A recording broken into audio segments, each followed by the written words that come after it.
الحمد لله رب العالمين والصلاة والسلام على سيدنا محمد وعلى آله وصحبه أجمعين أما بعد رضيت بالله ربا وبالإسلام دينا وبسيدنا محمد صلى الله عليه وسلم نبيا ورسولا وببيعتنا بيعة نعوذ بالله من غضب الله وغضب رسوله எல்லாம் வல்ல ஏக இறைவன் அல்லாஹ் ஒருவனுக்கே எல்லா புகழும் அல்ஹம்துலில்லாஹ்.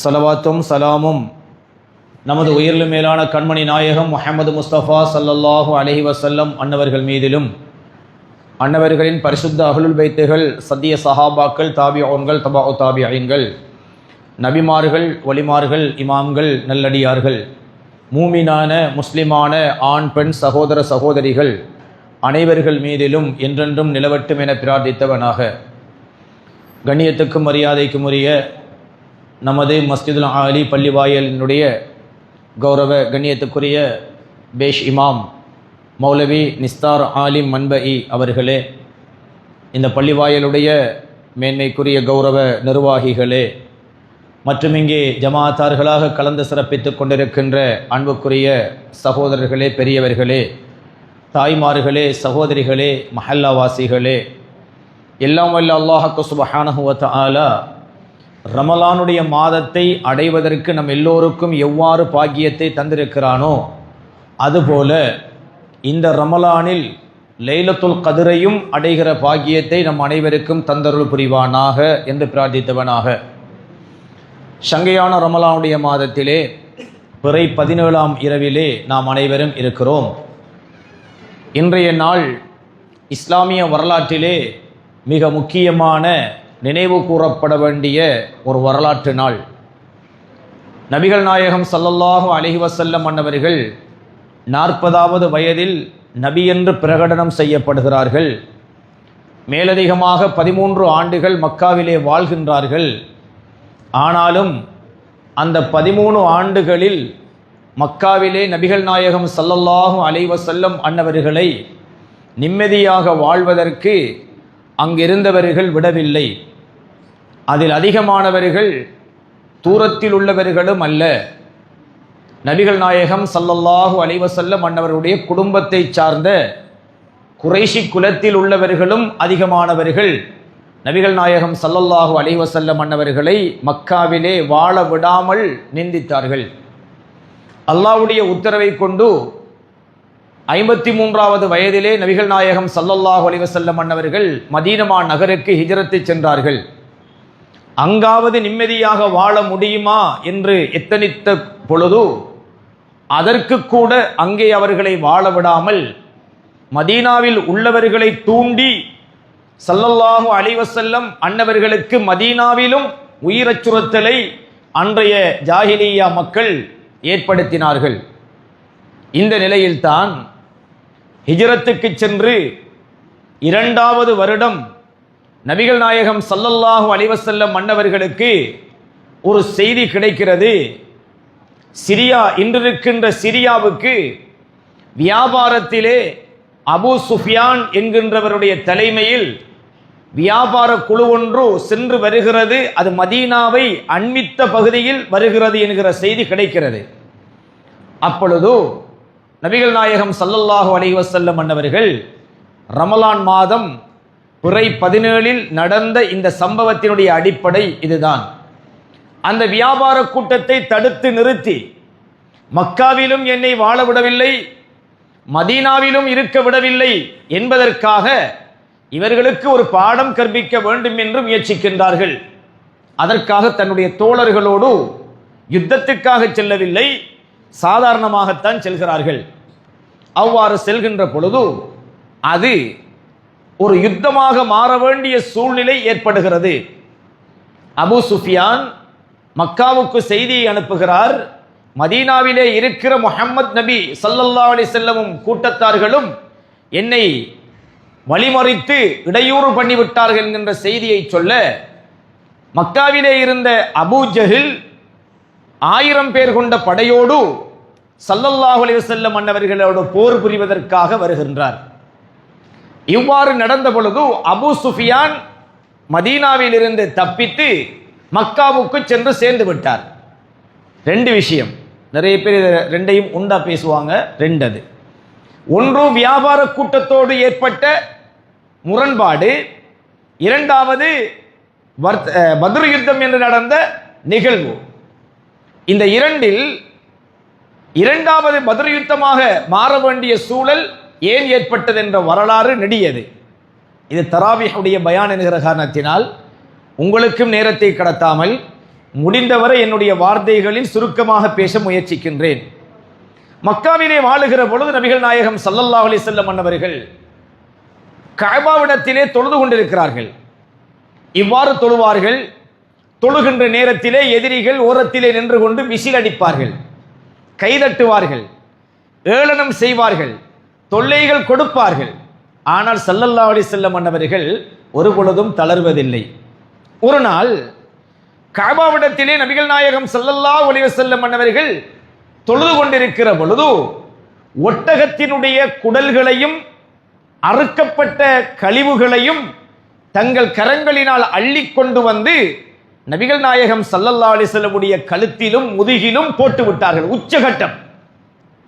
விசில் அடித்தார்கள், கல்லறிந்தார்கள், நையாண்டி செய்தார்கள், நக்கல் அடித்தார்கள், கூக்குரல் இட்டார்கள், எல்லாம் செய்தார்கள். ஸல்லல்லாஹு அலைஹி வஸல்லம் தாங்கிக் கொண்டார்கள். இந்த சம்பவம் நடந்த பொழுது ஸல்லல்லாஹு அலைஹி வஸல்லம் அவர்கள் சுஜூதிலே இருக்கிறார்கள், எழும்பவில்லை. இந்த செய்தியை கேட்டு அருமை மகளார் ஃபாத்திமா நாயகி ரலியல்லாஹு தஆலா அன்ஹா அவர்கள் ஓடிச் சென்று அவர்களுடைய கரங்களினால் அவைகள் அத்தனையையும் அகற்றுகின்றார்கள். எப்படி இருக்கும் பாருங்கள். இந்த உலகத்துக்கே ரஹ்மத்துல் ஆலமீனாக வந்த ஒரு தூதர், இந்த உலகத்தில் வாழ்க்கையில் எந்த ஒரு தவறுமே செய்யாத ஒரு மனிதர், 40 வயதிலே தன்னை நபி என்று அவர்கள் சொல்லுகிற பொழுது அதுவரைக்கும் அந்த சமூகத்தவர்களே இவர் ஒரு அல் அமீன், நம்பிக்கையானவர், அஸ்ஸாதிக், உண்மையானவர் என்று போற்றி புகழ்ந்த நாவுகளும் வாழ்த்திய கரங்களும் தான் இந்த ஒட்டக குடல்களையும் அவர்கள் மீது சுமத்தாட்டியது. ஸல்லல்லாஹு அலைஹி வஸல்லம் அன்னவர்கள் ரஹ்மத்துல் ஆலமீன், சர்வ உலக மக்களுக்கும் அருளாக அல்லாஹ்வினால் அனுப்பப்பட்டவர்கள். சொர்க்கத்தின் தலைவி ஃபாத்திமா நாயகியை அல்லாஹு தஆலா அவர்களுக்கு மகளாக பிறக்க வைக்கிறான். அழுக்குகள் சுமத்தாட்டப்பட்டவர்கள் ரஹ்மத்துல் ஆலமீன். அதை அகற்றியவர்கள் யார் தெரியுமா? சொர்க்கத்தின் தலைவி ஃபாத்திமா நாயகி ரலியல்லாஹு தஆலா அன்ஹா. பெத்த பிள்ளை, சொந்த பிள்ளை, எவ்வளவு கஷ்டமாக இருந்திருக்கும். ஸல்லல்லாஹு அலைஹி வஸல்லம் அவர்கள் எல்லாம் முடிந்த பிறகு தலையை உயர்த்தி பார்த்தார்கள். குறைஷி தலைவர்களில் 7 பேர் அங்கே நின்று சிரித்துக் கொண்டிருக்கிறார்கள். செஞ்சு போட்டு சாதனை படைச்சாக்கள் மாதிரி சிரிச்சுக்க நிற்கிறார்கள். யாரு? அபூஜஹில், உத்துபா, ஷைபா, உக்பத் பின் ஆமிர் போன்ற இப்படி ஒரு 7 மூத்த தலைவர்கள். அந்த நேரத்தில் தான் நபிகள் நாயகம் ஸல்லல்லாஹு அலைஹி வஸல்லம் அவர்கள் தன்னுடைய கரங்களை தூக்கி, யா அல்லாஹ், இதோ இந்த அபூஜஹலை உன்னிடத்திலே பாரம் சாட்டுகிறேன், இதோ இந்த உத்துபாவை உன்னிடத்திலே பாரம் சாட்டுகிறேன், இதோ இந்த உக்பாவை உன்னிடத்திலே பாரம் சாட்டுகிறேன் என்று அந்த 7 பேருடைய பெயர்களையும் அப்படியே சொல்லிக்கொண்டு துஆ செய்துவிட்டு அவர்கள் கையை விட்டு விட்டார்கள். ஸல்லல்லாஹு அலைஹி வஸல்லம் அவர்களுக்கு அல்லாஹு தஆலா வாக்குறுதி கொடுத்தான். நாயகமே யா ரசூலல்லாஹ், இவர்களை நான் உங்களுக்கு பாரம் எடுத்து விட்டேன் நாயகமே, இவர்களை நான் பார்ப்பேன். மதீனாக்கு போன பிறகு அந்த 7 பேரும் அபூஜஹில் தலைமையில் பத்ர் யுத்தத்தில் வாராங்க.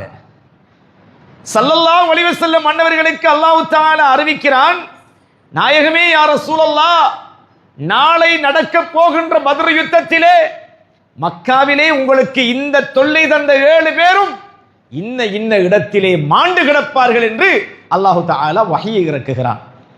நாளை பத்ர் யுத்தம். இன்று ஸல்லல்லாஹு அலைஹி வஸல்லம் அன்னவர்கள் பத்ர் களத்திலே நடந்து தெரிகிறார்கள். தன்னுடைய கைத்தடியினால் சில இடங்களிலே கோடுகிறார்கள்.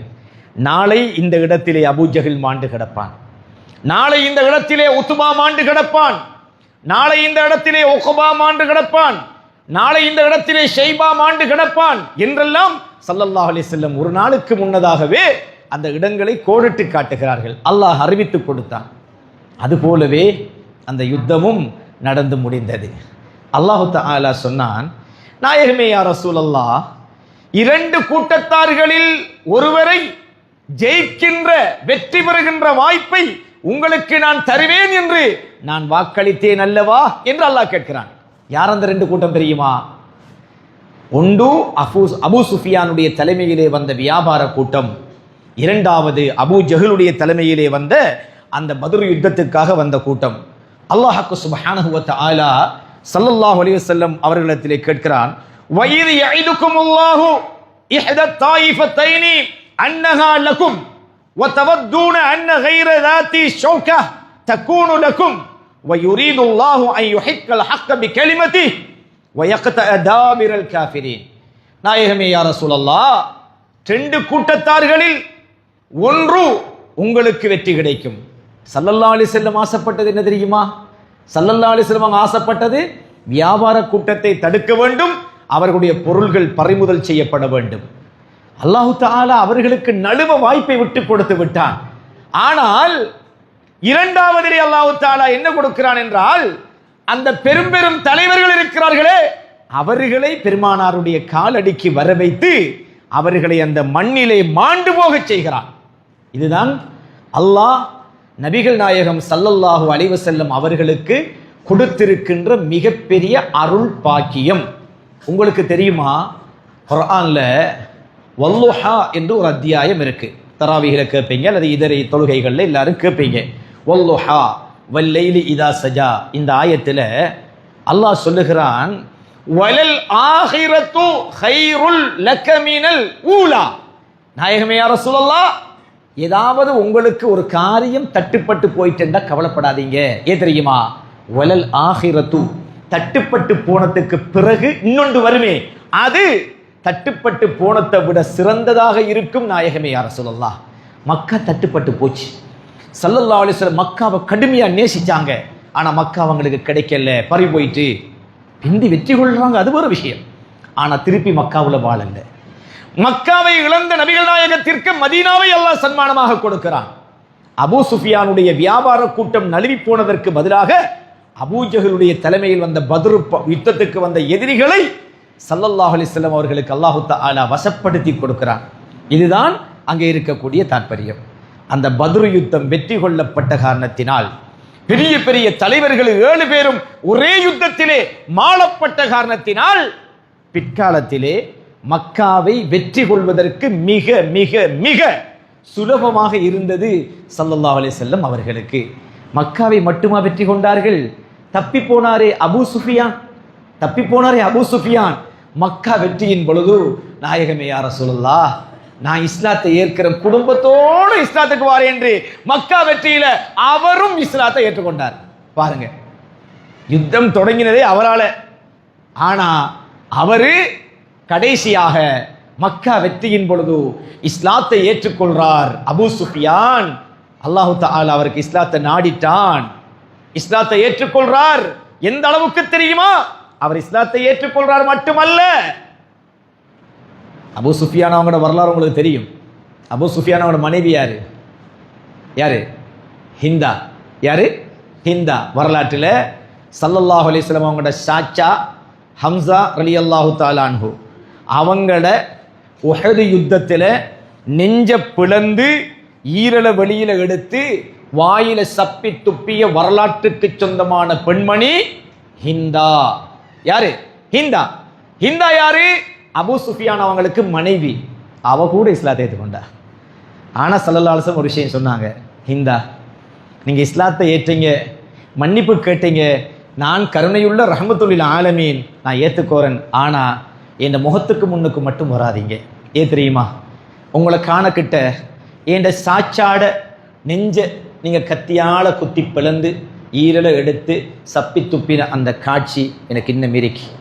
உங்களை காணக்கிட்ட எனக்கு அது ஞாபகம் வருது, மறக்க முடியல, ரொம்ப கஷ்டம். அதனால முன்னுக்கு வராதிங்க. அப்படி சொன்னாங்க ஸல்லல்லாஹு அலைஹி வஸல்லம். அதான் ஸல்லல்லாஹு அலைஹி வஸல்லம் உடைய மன்னிப்பு கொடுக்குறாங்க, இஸ்லாத்துக்கு எடுக்கிறாங்க. அபூ சுஃபியான் அவங்களும் இஸ்லாத்துக்கு வர்றாங்க, ஹிந்தாவும் இஸ்லாத்துக்கு வந்துடுறா. ஆனா அபூ சுஃபியான் அதை செய்யலையே. அபூ சுஃபியான் அவங்க இஸ்லாத்தை ஏற்றதுக்கு பிறகு, மக்கா வெற்றிக்கு பிறகு ரலியல்லாஹு அன்ஹு சஹாபி ஆகிறார்கள்.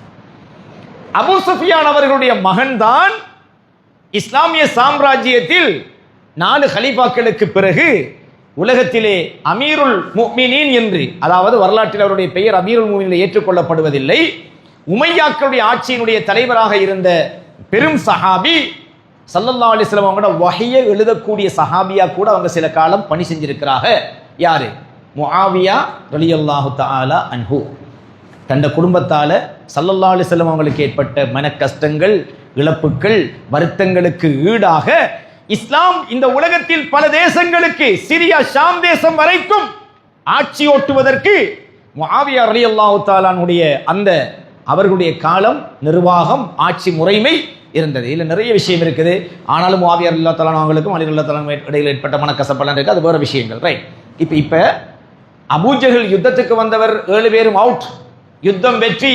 மதீனாவுல ஸல்லல்லாஹு அலைஹி வஸல்லம் சாம்ராஜ்யம், இஸ்லாமிய சாம்ராஜ்யம் நிறுவப்படுது. அங்க அதிலிருந்து யார் யுத்தத்துக்கு காரணமாக இருந்தாரோ அவர் கூட தப்பி போனவர் இறுதியாக இஸ்லாத்தை ஏற்றுக்கொள்றார். யார்?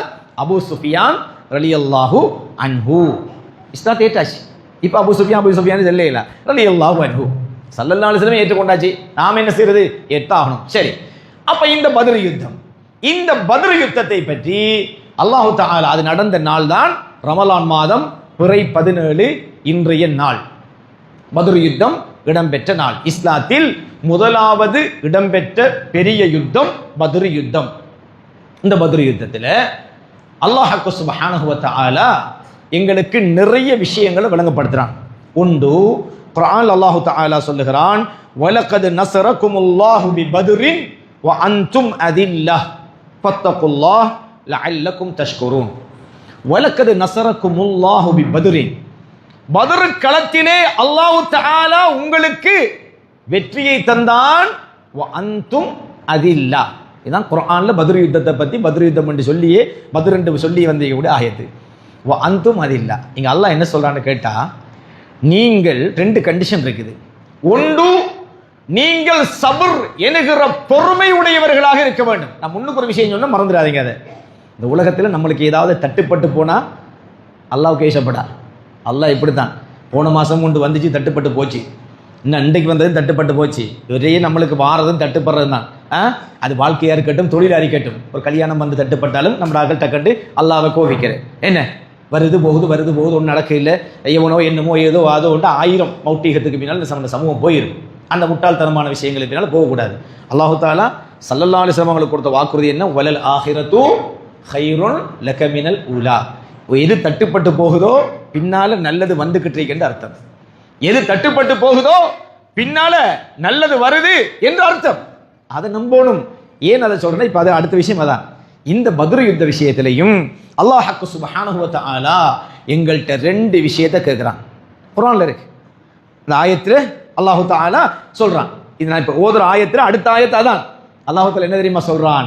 2 விஷயம் உங்கள்கிட்ட நான் எதிர்பார்க்கிறேன். ஒன்று, உங்களுக்கு வரக்கூடிய கஷ்டங்கள்ல உங்களுக்கு சபுர் என்கிற பொறுமை இருக்கணும். பத்ர் யுத்தத்தில் படிப்பினை இதான். இது படிப்பினை நம்ம திட்டமிட்டு கண்டுபிடிச்சு சொல்லல, அல்லாஹ் தஆலா குர்ஆன்ல அப்படிதான் சொல்றான். சபுர் என்கிற பொறுமை உங்களுக்கு இருக்கணும். 2வது, உங்களுக்கு தக்வா கட்டாயம் இருக்க வேணும். சபுர் என்கிற பொறுமையும் தக்வா என்கிற அந்த இறை பக்தியும் நமக்கு இருக்கும் என்றிருந்தால் அல்லாஹ் என்ன தெரியுமா சொல்றான்? வலகத் நஸரகுமுல்லாஹு பிபத்ரின். 2ம் இருந்தாக்களுக்கு என்ன நடந்துச்சு தெரியுமா? பத்ர் யுத்தத்தில் அவர்களுக்கு உதவி காலடிய வந்தது. எப்ப? பத்ர் யுத்தத்தில். வ அன்தும் அதில்லா. எண்ணிக்கையில குறைஞ்ச ஆக்களை நீங்க இருந்தீங்க. எத்தனை சஹாபாக்கள்? பிள்ளைகள் கேள்வி கேட்பேன், கடைசியா கேட்பேன், ஞாபகம் வச்சுக்கோங்க. பத்ர் யுத்தத்துக்கு போன சஹாபாக்கள் எண்ணிக்கை எத்தனை?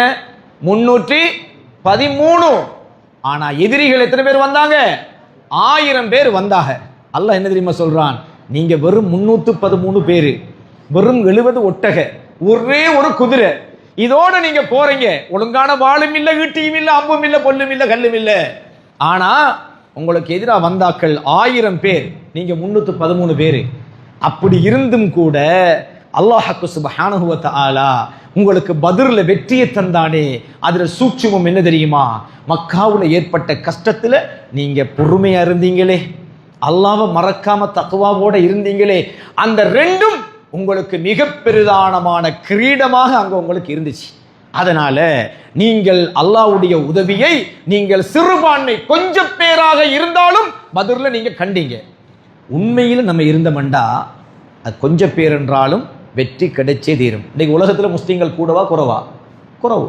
ஒட்டுமொத்த உலக மக்கள்ல முஸ்லீம்கள் 1/3 கூட இல்லை. நம்ம அவ்வளவுக்கு சரியா கணக்கு பார்த்தா அதுக்கு கூட நம்ம வரல. மற்ற ஆட்கள் தான் கூடிய இருக்கிறாங்க. அல்லாஹ்க்கு மாத்தமானாக்கள், அல்லாஹ்வை வணங்காதவர்கள் தான் கூடிய இருக்கிறாங்க. ஆனால் முஸ்லீம் என்று சொன்னாலே உலகத்தில் எதிரிகளோட உள்ளத்தில் ஒரு அச்சம் இருக்கு.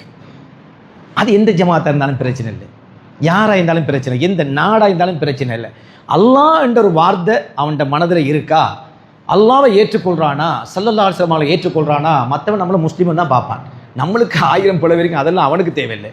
நாமளும் அவன் களிமா சொன்னான்னு தான் பார்ப்பான். நாம தான் இங்க அவனா இவனா நானா நீ ஏன்டா அடிப்படைப்பட்டு இருக்கிறமே தவிர, இன்னைக்கு பாருங்க உலகத்தில் என்ன நடக்குது, உலகத்தில் என்ன நடக்குது இதான்.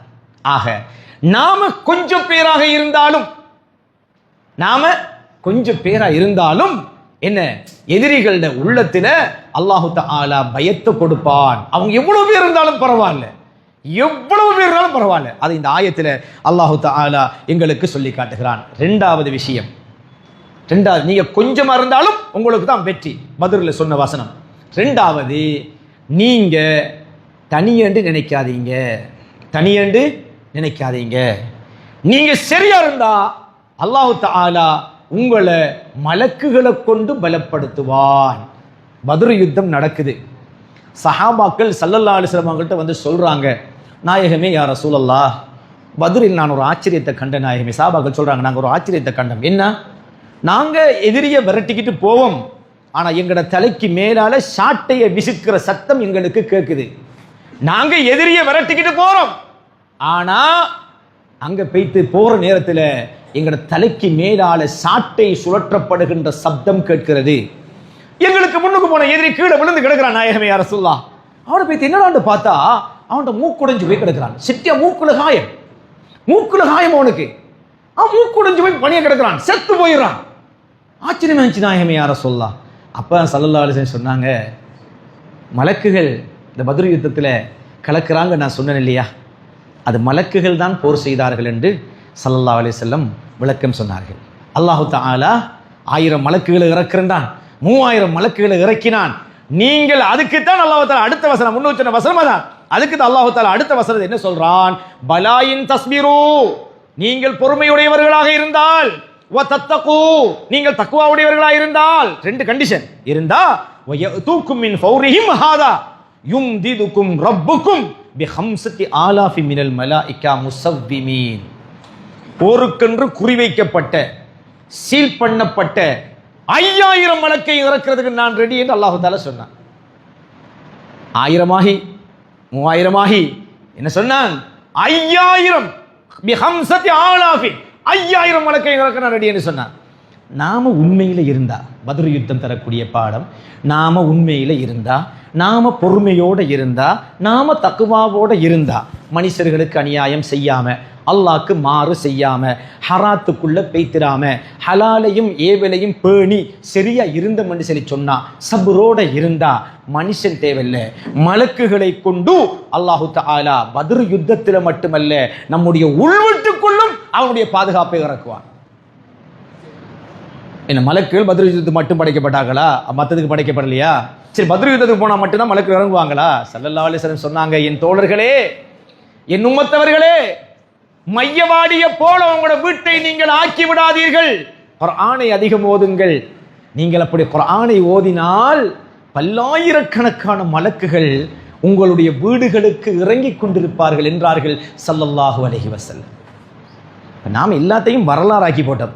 பத்ர் யுத்தத்தில் மலக்கள் இறங்கினார்கள், முடிச்சு. உங்களோட விட்ட இறங்க மாட்டார்கள் என்று யார் சொன்ன? அல்லாஹ் சொன்னானா? ஸல்லல்லாஹு அலைஹி சொன்னாங்களா? என்ன சொன்னாங்க ஸல்லல்லாஹு அலைஹி வஸல்லம்? மலக்குகள் இறங்குவாங்க உங்களோட வீட்டை. எப்ப நீங்க குர்ஆனை ஓதும் ஒரு சஹாபி வந்து கூறுகிறார்கள், நாயகமே யா ரசூலல்லாஹ், நான் ஓதிக்கொண்டு இருக்கும் பொழுது என்னுடைய ஒட்டகை நடுங்கியது, துடித்தது, யாரையோ கண்டு விரல்வது போன்றோம் விரண்டது. என்ன நாயகமே என்று கேட்க ஸல்லல்லாஹு அலைஹி வஸல்லம் சொன்னாங்க, என் தோழரே, குர்ஆன் ஓதுகிற இடத்துல மலக்குகள் இறங்குவாங்க, நான் உங்களுக்கு சொல்லலையா? மலக்குகளை கண்டு தான் உங்களோட ஒட்டகம் விரண்டன்னு சொன்னாங்க. துர்பாக்கியம், அல்லாஹ் தஆலா ஒட்டகத்திற கண்ணுக்கு மலக்குகளை காட்டுறான், ஆடு மாற்ற கண்ணுக்கு மலக்கை காட்டுறான். நம்மட கண்ணுக்கு மலக்கு தெரியல, அது அல்லாஹ் நமக்கு நாடல்ல, அல்லாஹ் நம்மட கண்ணுக்கு மறைச்சு வச்சிருக்கான். ஒருவேளை அல்லாஹ் தஆலா மலக்குகளை மனித உருவத்தில் கூட நம்மட வீடு வாசலுக்கு அனுப்பி கூட இருக்கலாம், நாம தவறு செய்யலாம். யாரு? குர்ஆன் அல்லாஹ் தஆலா சொல்றான், மூசா நபி அலைஹிஸ்ஸலாமுடைய காலத்தில் வாழ்ந்த சாமிரி என்று சொல்லக்கூடிய ஒரு யூதனுக்கு ஜிப்ரீல் அலைஹிஸ்ஸலாம் கண்ணுக்கு தெரிஞ்சிருக்கு. குர்ஆன்ல இருக்கு இல்லையா? குர்ஆன்ல இருக்குது. சாமிரி என்கிற என்ன செஞ்சான்டா, இந்த உலோகம் எல்லாம் உருக்கி எல்லாம் செஞ்சு ஒரு காளை மாட்டை, குட்டி மாடொண்டை செஞ்சு டக்குன்னு ஒரு கொஞ்சம் ஒரு மண்ணுள்ள பற்றி அந்த மாட்டை வாய்க்குள்ள போட்டு விட்டான். மாடு பாண்டு கத்திச்சு. சொன்னான் டக்குன்னு ஆட்களுக்கு, இன்னும் உலோகங்களால் செய்யப்பட்ட மாடு பாண்டு கத்துதா, இந்த மாடு இதுதான் மூசா நபியுடைய கடவுள் என்று அவன் பொய்யொன்று அடிச்சு விட்டான். அங்கிருந்து பனு இஸ்ரவேல் மாடெல்லாம் பாஞ்சுழுந்து இந்த காளை மாட்டை கடவுளாக்கிச்சு. மூசா அலைஹிஸ்ஸலாத்துக்கு அல்லாஹ் சொன்னான், மூசா அலைஹிஸ்ஸலாம் தூரிசினால பேசி கொண்டிருக்காங்க அல்லாஹ்வோட. அல்லாஹ் சொன்னா, மூசா அலைஹிஸ்ஸலாமே, நீங்க என்னோட முனாஜாத்து பண்ணிக்கிறீங்க, பேசிக்கிறீங்க, அங்க உங்களோட ஆக்கள் காளை மாட்டை கடவுளாக்கிட்டா குப்பரை கிடக்காம பாருங்க சொல்ல. மூசா அலைஹிஸ்ஸலாம் வேகமா வந்தாக, கேஸ் உண்மை பொறுப்பு கொடுத்துட்டு போன சமூகத்தை யாருக்கிட்ட? ஹாரூன் நபி கிட்ட. ஹாரூன் நபியுடைய தாடியை பிடிச்சி மூசா அலைஹிஸ்ஸலாம் குளிக்க கேட்டாங்க, என்ன நடந்துச்சு ஹாரூனே அலைஹிஸ்ஸலாத்து வஸலாம்? ஹாரூன் அலைஹிஸ்ஸலாம் சொன்னாங்க, நான் ஒன்றும் செய்யல பாப்பா, அன்னைக்கு சாமிரி தான் இன்னொரு அடார் வேலையை பார்த்தான். சரி, அவனை போய் பிடிச்சி வமா ஹத்புக யா சாமிரி, இது குர்ஆன் வசனம். வமா ஹத்புக யா சாமிரி, டேய் சாமிரி என்னடா செஞ்சாய் என்று கேட்க அவன் சொன்னான், மூசா நபியே, யாருடைய கண்ணுக்கும் தெரியாத ஒரு விஷயம் என் கண்களுக்கு தெரிந்தது. அப்படி என்னடா? உங்களை சந்திக்க ஒரு ஆள் குதிரையில வந்து வந்து போறாரே, அதை நான் கண்டேன்னு சொன்னான். யாரு? ஜிப்ரீல் அலைஹிஸ்ஸலாம். அவன் சாமிரிയുടെ கண்ணுக்கு தெரிஞ்ச ஜிப்ரீல் நம்மட கண்ணுக்கு தெரியப்படாதா? நாம ட்ரை பண்ணணும். இமாம்கள் சொல்றாங்க, லைலத்துல் கத்ருடைய இரவில் உங்களோட மேல் சிலுக்கிறது என்றால், லைலத்துல் கத்ருடைய இரவில் உங்களோட மேல் சிலுக்கிறது, மெய் சிலுக்கிறது சொல்லுவாங்களே, ரோமங்கள் நிமிர்ந்து நிற்குமே, அப்படி நிற்கிறன்னு சொல்லி சொன்னால் ஜிப்ரீல் அலைஹிஸ்ஸலாம் உங்கள டச் ஆகிருக்கிறார், பற்றிருக்கிறார் என்று இமாம்கள் தெளிவாக சொல்றாங்க. அதுக்காண்டி நாம சும்மா ஒடிச்சிட்டு சிலுக்கப்படா, அது தானாக பக்தியில சிலுக்கணும். ஏசி கூழுக்கோ குளிர்காத்துக்கோ சிலுக்கிறார்களும் இருக்கும். பக்தியில ரோமங்கள் சிரித்தால் வானவர் ஜிப்ரீல் நம்ம வீட்டுக்கு தானே வருவாங்க. இன்னான் ஸல்னாஹு ஃபீ லைலத்துல் கத்ர் என்ன சொல்லுதோ, தனஸலுல் மலாயிகத்து வர்ரு, மலக்குகளும் ஜிப்ரீலும் இறங்குவார்கள். யார்கிட்ட? பள்ளிக்கு மட்டும்தான் இறங்குவாங்களா?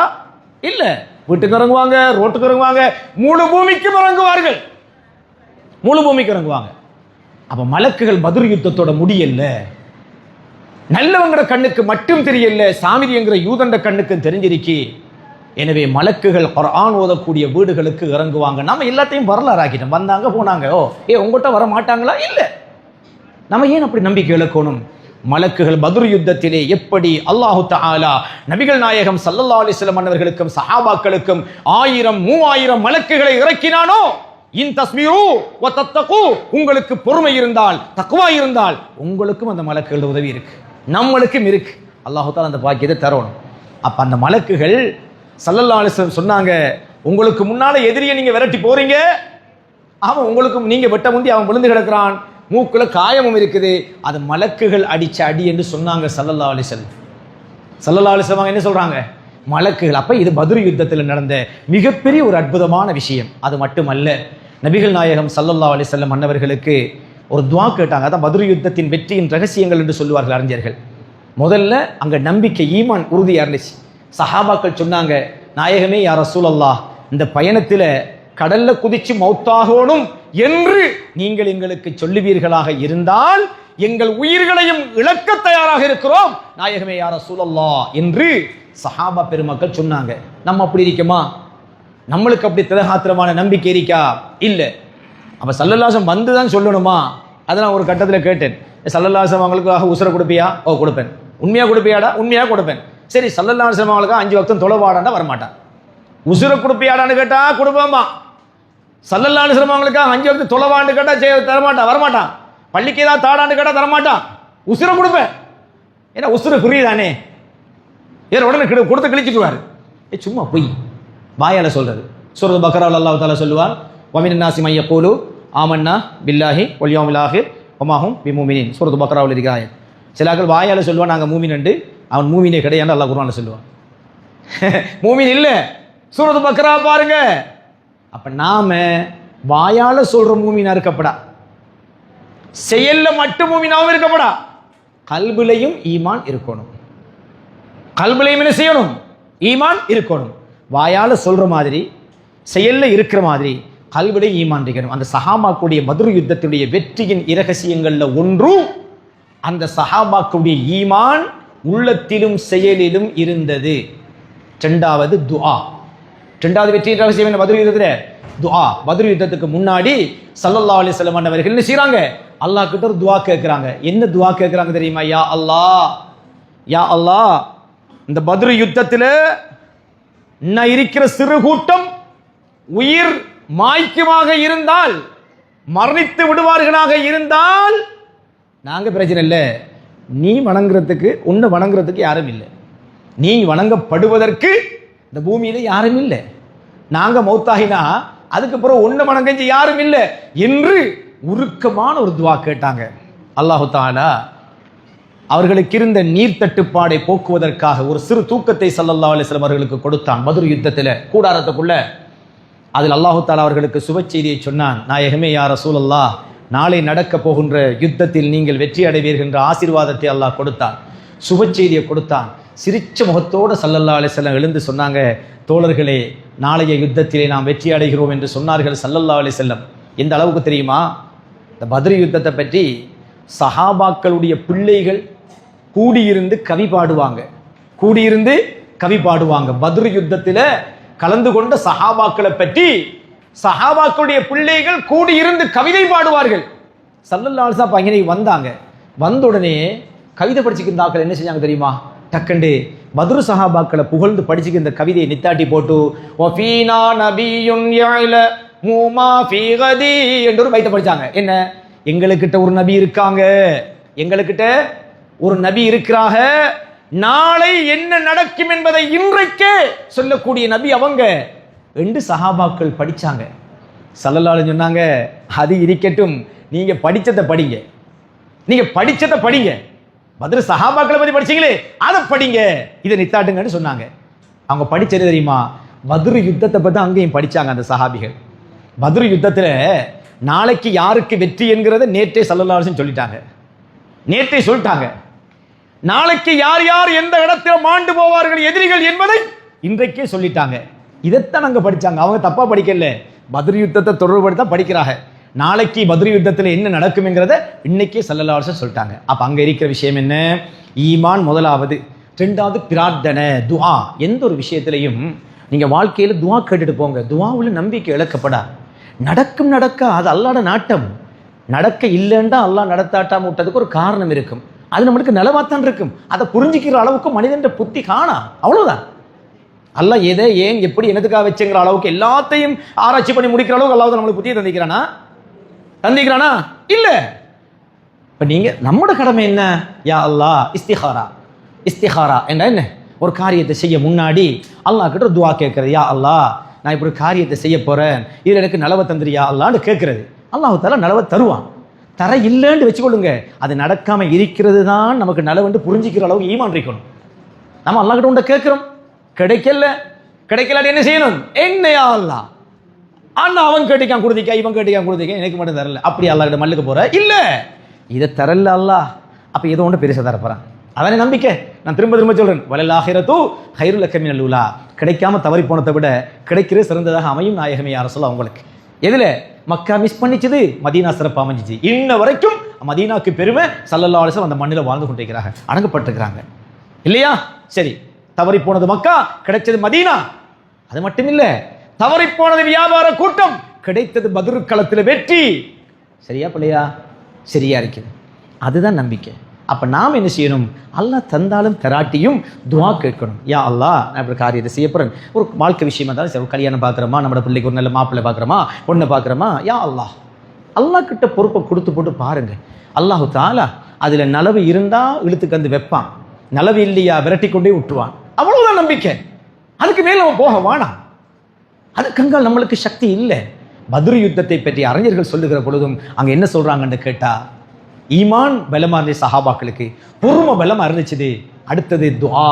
ஸல்லல்லாஹு அலைஹி வஸல்லம் அல்லாஹ் கிட்ட துஆ கேட்டாங்க, தெளிவா கேட்டாங்க. யா அல்லாஹ், இந்த சிறு கூட்டம் அழிஞ்சா உன்னை வணங்குறதுக்கு நாங்கள் இல்லை நாயகமே, நாயனே யா அல்லாஹ் என்று கேட்டாங்க. அல்லாஹு தாலா அவங்களுக்கு சுபச்செய்தி அறிவிச்சான். நாளை நடக்க போகிற வெற்றி, யுத்தத்தில் உங்களுக்கு வெற்றி என்று அறிவிச்சான். அப்ப என்ன இருக்கணும்? துஆ இருக்கணும். அடுத்தது இஸ்திகாமத், உறுதி இருக்கணும். ஒரு முடிவு எடுத்தோம்னா திருப்ப யோசிக்கப்படா, எத்தனை தரமான யோசிக்கணும். ஆனா முடிவு எடுத்ததுக்கு பிறகு லாபமோ நட்டமோ என்ன செய்யப்படா, இந்த தொழிலை தொட்டன் யோசிச்சன் தான், ஆனா மட்டத்தனமா அப்படி இல்லை. நீங்க எவ்வளவுதான் வளர்ச்சி வர காசி கப்பல்களை நித்தாட்டி போட்டு தொழில ஆரம்பிச்சாலும் அல்லாஹ் நாடினா தான் அதில் லாபத்தை தருவான். அல்லாஹ் நாடினாட லாபத்தை போக்கிடுவான். அல்லாஹ்ட நாட்டத்தை கொண்டு தான் எல்லாம்.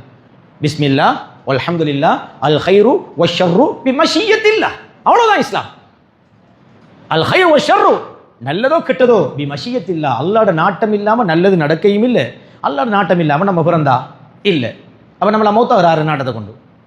அதே அல்லாஹ் நம்மளை படைக்கிறதுக்கு எந்த இறைவனுடைய நாட்டம் காரணமா இருந்துச்சோ அதே ரப்புடைய நாட்டத்தை கொண்டு நம்ம மௌத்தாகிறோம். பிறந்தா அல்ஹம்துலில்லாஹ், வஃபாத்தாயினா என்ன வேலை பார்த்தையா அல்லாஹ் என்று கேட்கிற இல்லை. ஈமான் இஸ்திகாமத், உறுதியாக இருக்க வேணும். அடுத்தது மஷூரா. இந்த பத்ரு யுத்தத்தில் அடுத்த படிப்பின என்ன? மஷூரா. ஸல்லல்லாஹு அலைஹி வஸல்லம் அவங்க இந்த பத்ரு யுத்தத்துக்கு போகிற நேரத்தில் ஒரு கிணறு கிடைச்சிச்சு. பாலைவனத்தில் கிணறு கிடைக்கிறங்கிறது இங்கே தங்க மலை கிடைக்கிறத விட பெருசி. பாலைவனத்தில் கிணறு கிடைக்கிறங்கிறது தங்க மலை கிடைக்கிறத விட பெருசி. சஹாபாக்கள் அப்படி போன்னு ஸல்லல்லாஹு அலைஹி வஸல்லம் அவங்க ஒரு கிணறு கிடைச்சிச்சு. அப்போ ஸல்லல்லாஹு அலைஹி வஸல்லம் அவங்க சொன்னாங்க, இது கிணறு கிடைச்சிருக்கு, நம்ம இந்த இடத்திலே தங்கிடுவோம் என்று சொன்னாங்க. ஒரு சஹாபி தைரியமா கேட்டாங்க, நாயகமே யா ரசூலல்லாஹ், இந்த கிணத்துக்கு கிட்ட தங்கோணும் என்கிறது உங்களோட முடிவா அல்லாஹ்வுடைய வஹியான்னு கேட்டாங்க. அந்த கேள்வியின் நாகரிகத்தை பாருங்க. என்ன கேட்குறாங்க? நாயகமே யா ரசூலல்லாஹ், இந்த கிணத்தடியில தான் தங்கோணும் என்கிறது உங்களோட முடிவா அல்லாஹ்ட வஹியா கட்டளையான்னு கேட்டாங்க. ஸல்லல்லாஹு அலைஹி சொன்னாங்க, ஏண்ட முடிவு தான். நாங்கள் இது உங்களோட முடிவு தான் என்று சொன்ன நாயகமே யா ரசூலல்லாஹ், இந்த கிணத்துக்கு அங்காலையும் இன்னும் கொஞ்சம் கிணறு இருக்குது, அதையும் நம்மட கட்டுப்பாட்டுக்குள்ள எடுத்தோம்டா எதிரிகள் அதை பயன்படுத்தாமல் நம்ம தடுக்கலாம் என்று சொன்னாங்க சஹாபாக்கள். ஸல்லல்லாஹு அலைஹி வஸல்லம் உடனே அதை ஏற்றுக்கொண்டாங்க. என்ன சொல்றோம்டா, இந்த பத்ர் யுத்தத்தில் வெற்றிக்குள்ள இருக்கிற அடுத்தது எந்த ஒரு காரியத்தை செய்யும் பொழுதும் மஷூரா இருக்கணும். 4 பேர் அதை கலந்து மஷூரா பண்ணி செய்யணும். நம்மளுக்கு படாத ஒன்று இன்னொரு ஆளுக்கு பற்றும். நான் பெரிய ஆள், நான் ஒரு ஆலிமு, என்னைய தாண்டி அடுத்த கிணறு எத்தனை உனக்கு என்னடா என்ன கேட்குறேன், இன்னும் 4 கிணறு இருக்கா, வாங்க ஸல்லல்லாஹு அலைஹி வஸல்லம் பேர் தானே பாருங்க. ஸல்லல்லாஹு அலைஹி வஸல்லம் ஒரு கிணறு தீர்மானிச்சுட்டாங்க, இங்கனைக்கு நம்ம கூட வச்சு தங்குவோம்ட்டு. சஹாபாக்கள் சொன்னாங்க, நாயகமே இது அல்லாஹ்ட கட்டளை இல்லாட்டி உங்களோட முடிவாக இருந்தா இன்னும் 4 கிணறு அங்காலையும் இருக்கு நாயகம் என்று சொல்ல, வாங்க போகும் ஸல்லல்லாஹு அலைஹி வஸல்லம் எல்லாத்தையும் சேர்த்து அப்படி நாயகம் ஸல்லல்லாஹு அலைஹி வஸல்லம் மஷூரா.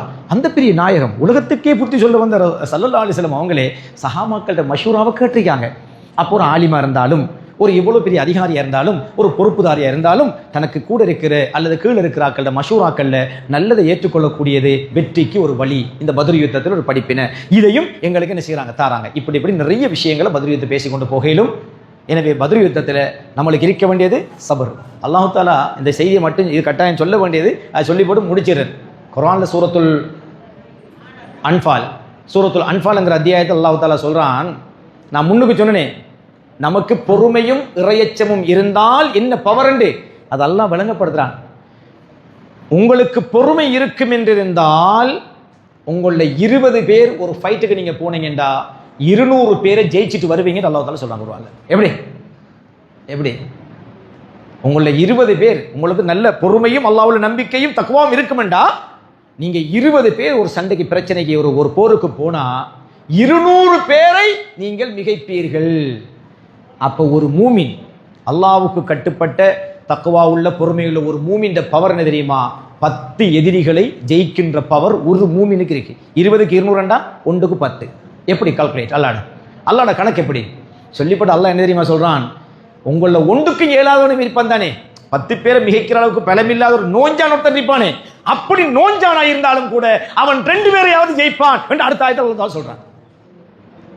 எப்படி பவர், எப்படி பவர்! ஒரு முஸ்லிம் நம்பிக்கை, ஒரு மூமின் நம்பிக்கை என்ன? ஒரு உண்மையான முஸ்லிம், ஒரு உண்மையான மூமின் அல்லாஹ் ரசூலுக்கு சரியா கட்டுப்பட்டு மறுமையை நம்பி சரியா ஒழுங்கா வாழ்ந்தான்னு சொன்னா அவன் தைரியசாலி என்ற 10 பேரை மிகைக்கிற பவர் உள்ளவன். அவனுக்கு பெலமில்லாட்டியும் அவன் ஒரு ஆள் 2 பேரை மிகைக்கிற பவர் உள்ளவன். சூரத்துல் அன்ஃபால். இல்லாமல் அல்லாஹ்வுக்கு சுப்ஹானஹு வ தஆலா சங்கையான ரமலானுடைய மாதத்தில் வானத்திலிருந்து இறக்கப்படுகின்ற மலக்குமார்களை இறை இல்லங்களில் மட்டுமல்லாமல் எமது இல்லங்களுக்கும் இறக்கி வைப்பானாக.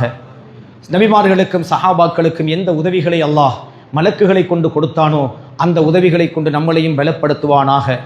பத்ரு யுத்தத்திலே கலந்து கொண்ட சஹாபாக்களுக்கு பத்ரு யுத்தத்திலே கலந்து கொள்ள வானவர்கள் மலக்குகள் இறக்கப்பட்டது போல எங்கள் வாழ்விலே ஏற்படுகிற கஷ்ட துன்ப துயரங்களுக்கெல்லாம் எங்களுக்கு பக்கபலமாக அல்லாஹ் மலக்குகளை கொண்டு பலப்படுத்துவானாக. யா அல்லாஹ், குர்ஆன் ஓதப்படுகின்ற இல்லங்களாக எங்கள் இல்லங்களை மாற்றுவாயாக. உன்னுடைய நினைவை சுமந்ததாக எங்கள் உள்ளங்களை மாற்றுவாயாக. உனக்கு கட்டுப்பட்ட உனது சொந்தமான அடியார்களாக எங்களை ஏற்றுக்கொள்வாயாக. தௌபா பாவ மன்னிப்போடு மரணிக்கிற பாக்கியம் பெற்றவர்களாக எங்களை ஆக்குவாயாக. ரமலானை அடைய வைத்தது போல லைலத்துல் கத்ரையும் அடைகிற பாக்கியத்தை அனைவருக்கும் தருவாயாக. நாயனேயா அல்லாஹ், பொறுமையோடும் இறையச்சத்தோடும் வாழுகிற பாக்கியத்தை எங்களுக்கு தருவாயாக. நாயனேயா அல்லாஹ், உலகளாவிய ரீதியிலே முஸ்லிம் சமுதாயத்துக்கு ஏற்பட்டிருக்கின்ற கஷ்ட துன்ப துயரங்களை போக்கி வைப்பாயாக. எல்லா இன மக்களும் உன்னுடைய அடியார்கள் யா அல்லாஹ், அத்தனை மக்களும் நிம்மதியாய் சந்தோஷமாய் வாழ்வதற்கான வழியை திறந்து தருவாயாக. இன்று உலகத்திலே வெடிகுண்டுகள் மூலம் நிம்மதியற்று வாழக்கூடிய எல்லா பூமியிலும் யா அல்லாஹ் எல்லா இன மக்கள் நிம்மதியாய் வாழக்கூடிய பாக்கியத்தை தந்தல் புரிவாயாக. ஆமீன் ஆமீன் யா ரப்பல் ஆலமீன். வல்ஹம்துலில்லாஹி ரப்பில் ஆலமீன். வஸ்ஸலாமு அலைக்கும் வரஹ்மத்துல்லாஹி வபரகாத்துஹு. ஸல்லல்லாஹு அலா முஹம்மத் ஸல்லல்லாஹு அலைஹி வஸல்லம். ஸல்லல்லாஹு அலா முஹம்மத் ஸல்லல்லாஹு அலைஹி وسلم. صلى الله على محمد يا ربي صل وسلم. السلام